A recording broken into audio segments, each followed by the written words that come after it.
करणे, पुन्हा पुन्हा वजाबाकी, अजून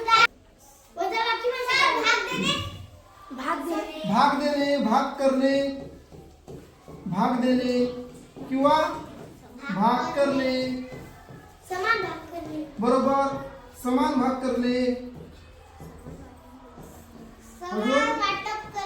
बरोबर, समान वाटप करणे, बरोबर. हे असे अनेक भागाकारामध्ये येते. म्हणजे भागाकार म्हणजे काय? वाटप करणे, भाग पाडणे, पुन्हा पुन्हा वजाबाकी करणे. त्याचे आपण काही उदाहरण पाहूया आता. बरोबर.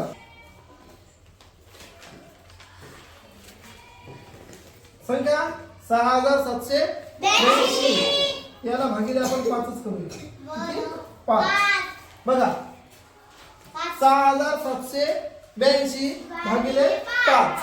आता आपल्याला काय करायचंय? याचा अर्थ काय? 6782 चे 5 भाग आपल्याला करायचे आहे. किती भाग करायचे? 5 भाग. करूया आपण. जसं की तुम्हाला समजा मी म्हटलं की माझ्याकडे 100 रुपये आहेत. 100 रुपये मला 5 लोकांना वाटून द्यायचे आहेत. तर मला असा भागाकार करावा लागेल. बरोबर. म्हणजे आपल्याला काय विचार घ्यायचा की भागाकार म्हणजे भाग करणे, समान भाग करणे, जसं मग अशी सांगितलं तुम्ही. बरोबर. तर हा भागाकार करूया. आता भागाकार करताना एक गोष्ट लक्षात ठेवायची. आपण बेरीज, बरोबर, वजाबाकी आणि पुढे गुणाकार, या तीनही क्रिया ज्या आहेत, या क्रियाची सुरुवात कुठून करतो आपण? उजवीकडून का डावीकडून? कुणीकडून करतो? उजवीकडून करतो. परंतु आता एक त्याच्यापेक्षा उलट करायचं आपल्याला.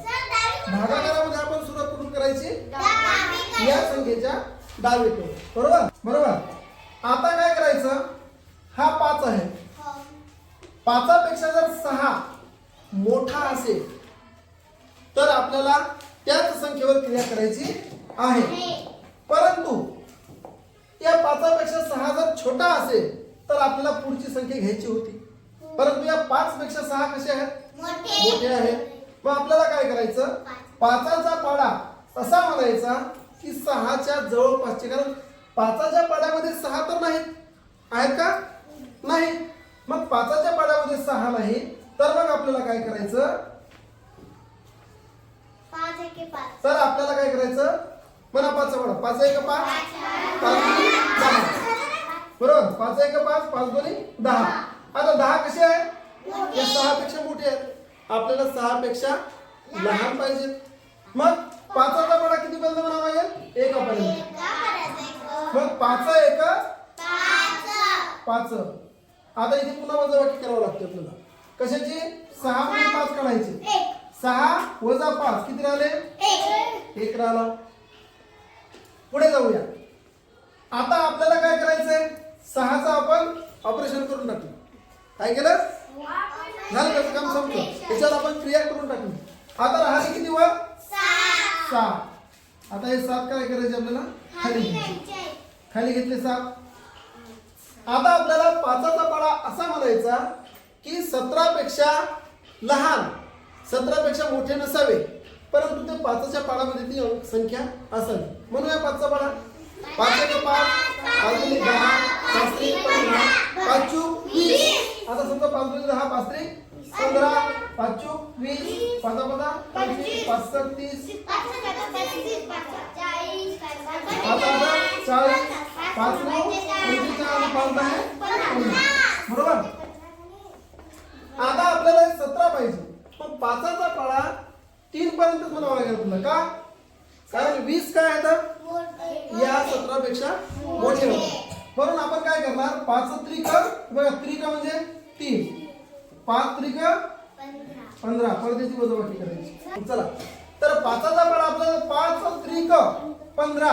7तून 5 गेले 2, 1तून 1 गेला 0 झाला. या 7ची सुद्धा क्रिया संपली. आता आपल्याला काय झालं? घेतला खाली. आता काय करायचं? 5चा पाडा 28 पाहिजे, परंतु 5च्या पाढ्यामध्ये 28 आहेत का? 5 आहे का 5? 5 दुनी 10, 5 त्रिक 15, 5 चूक 20, 5 वजा 25, 5 सकल 30. आता बघा 30 आहेत आणि 25 आहेत. या 25 आणि 30 पैकी आपल्याला कोणते घ्यावे लागतील? 25 का घ्यायचे आपल्याला? या 28 पेक्षा बरोबर, या 28 पेक्षा हे 30 मोठे आहे, त्याच्यामुळे आपल्याला 25 घ्यायचे. मग किती किती? 5 5 5 25 झाला. 8तून 5 गेले, 2तून गेलं 0, वरचे घेतले परत 2 घेतले. आता परत 5चा पाढा पहा. 5 1 5, 5 2 10, 5 3 15, 5 चूक 20, 5 वजा 25, 5 30.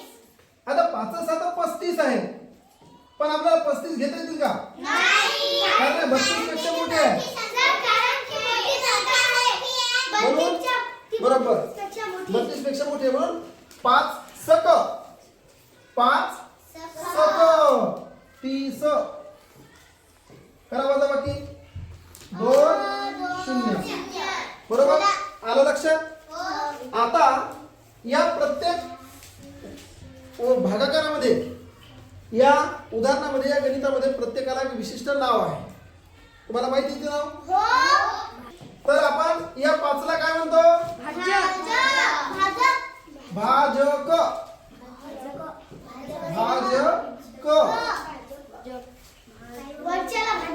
याला काय म्हणतो आपण?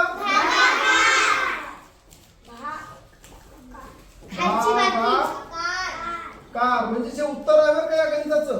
भागाकार म्हणजे काय? याचं उत्तर. त्यानंतर हे राहिलं पहिलं भाज्य आणि खालचं काय आले? बाकी. बरोबर. या पद्धतीने आपण भागाकार करतो.